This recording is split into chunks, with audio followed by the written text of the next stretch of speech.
আল্লাহ শুধু তাকায় থাকে কখন আমার বান্দা মাপটা চাইবে, কখন সে মাপটা চাইবে। মাপ চাওয়া মানে কি? সরি। সরিটা কি? আমি তার সামনে নিজেকে ছোট বানালাম, আমি তার সামনে নিজেকে অনুশোচনায় আনলাম, না আসলে আমার কাজটা ঠিক হয় নাই।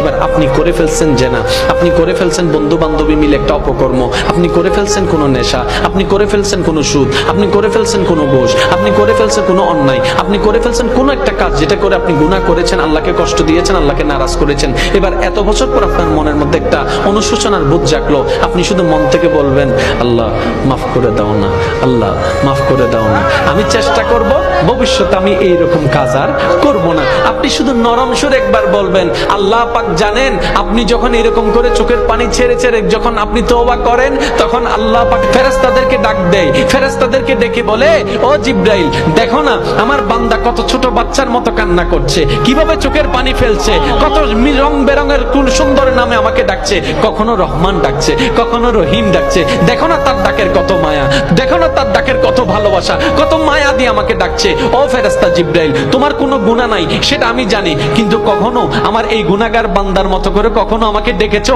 এত ভালোবেসে কখনো ডেকেছো, আমি আল্লাহর সন্তুষ্টি পাওয়ার জন্য কখনো 2 ফোঁটা চোখের পানি তোমরা ফেরেশতারা ফেলেছো? ফেরেশতারা বলে যে আল্লাহ আমাদের গুনাহও নাই, কান্না করার তো কোনো দরকার নাই। আল্লাহ পাক তখন বলে, এখন বুঝতে পারছো কেন আমি বান্দা সৃষ্টি করেছি, কেন আমি বান্দা সৃষ্টি করেছি? কারণ আমি চাই আমার বান্দা গুনাহ করলেও সে যেন বারবার আমার কাছেই আছে। বান্দারে একবার শুধু তওবা কর মন থেকে, আমি তোর একটা তওবার কারণে 1000 গুনাহ মাফ করে দিতে রাজি।